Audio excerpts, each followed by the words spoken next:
Hi everybody. Uh, nice to be to speak to all of you through pledge to everybody. The question that has been posed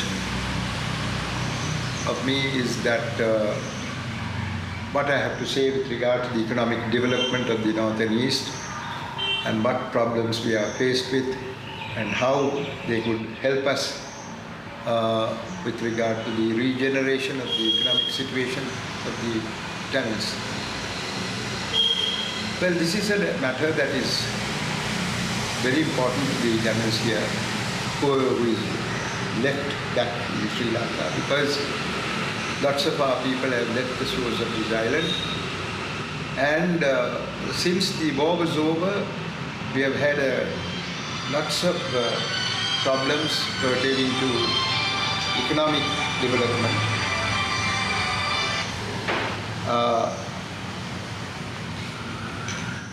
When I was Chief Minister, I had a problem in the sense we had talked to an international company from the Middle East to lease to them 200 acres of land from the Vandi so that they could plant fruit trees as well as vegetables and export them. They have been doing this in various other parts of the world, and therefore they were sort of experts in this matter. They had come and asked of us, and we have identified the 200 acres and all that. They came themselves and found the water to be good, the soil to be good, the environment to be good, the transport facilities leading to the area was okay, and so on, so that they were very pleased with the project. And we were to sign it when the next week we were to sign it, but there was one last hurdle we had to go over, which was the signature from the Land Commissioner General. He's in Colombo, and we had to get his okay, and normally it would have been given. But in this instance, it was not given. When I asked them, they said, oh, your land is coming under the forest reserves. I pointed out to them, the plans do not show any forestry reserve, and also these were lands originally given to our people who during the war had gone off to India. So there is no question of this coming under the forest reserves. Then they said, no, in 2007, my plan was 1983 plan. This was 2007, they are supposed to have drawn up a new plan. So I asked them, how could you have drawn up a new plan? The war was on in 2007. Then they said, through Google, they have been able to draw. I said, law doesn't permit you to draw plans through Google. You have to make marks on the ground. All those things have to be done. You have to do your surveying from the ground.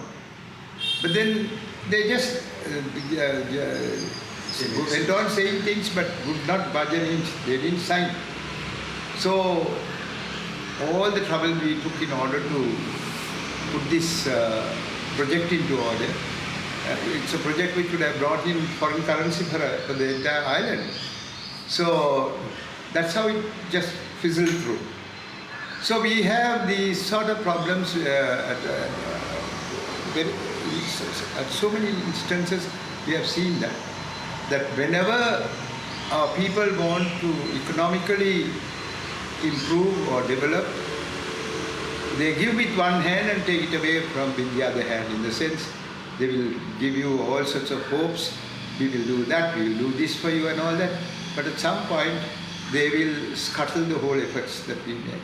So, we have to be very, very careful when we start some project in the North and East for economic development. The scope for economic development is very great. I mean, we have so many avenues where it could be of use to the people as well as to the businessmen who want to invest.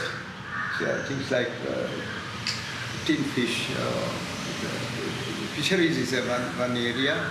Then with regard to, as I said earlier, fruit trees, vegetables and so on, which can be exported.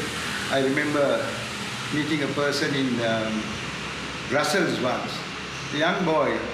He exports plantains and other things from here to the countries in Europe, and also he gets down particular type of fruits from Caribbean. So very energetic young man. I met him long years ago. So there are lots of things like this which is going on, and there is a lot of scope for our youngsters to do this. So it's only a question of to what extent the government would come to your aid or would give you all the facilities.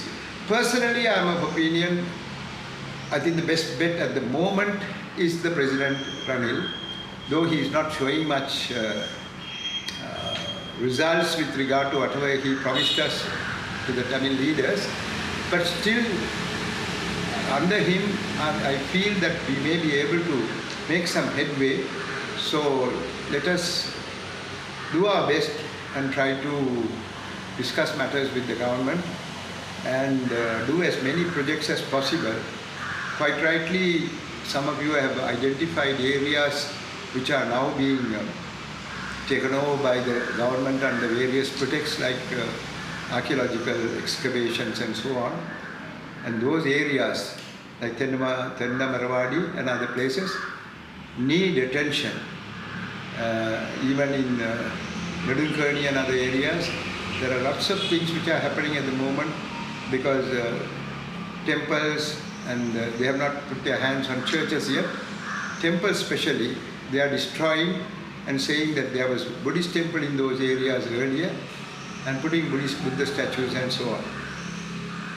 Even that could be true that there was Buddhist temples there, because there was a time for about 2 centuries Tamils were Buddhists. At the time when Buddhism was brought into Sri Lanka, Tamils were Buddhists, but then they went back to Hinduism after some time. So, but that does not give the right to the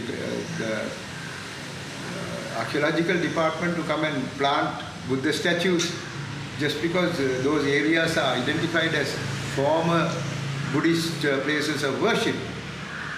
You have to only identify them as Buddhist places of worship, make some identifying mark or something like that, and then leave it at that. They don't go, say, down south, and if they find a Catholic church from during the Portuguese period, they take away what is there and put up a new church there. But why only in these areas putting up Buddha statues and so on? So these are definite work on their part in order to take over lands and also show that these were areas where Sinhalese lived. Actually, Sinhala language came into existence only in the 6th and 7th century AD, and there were no Sinhalese at the time when Buddhism came into Sri Lanka. It was only Tamil language that was spoken.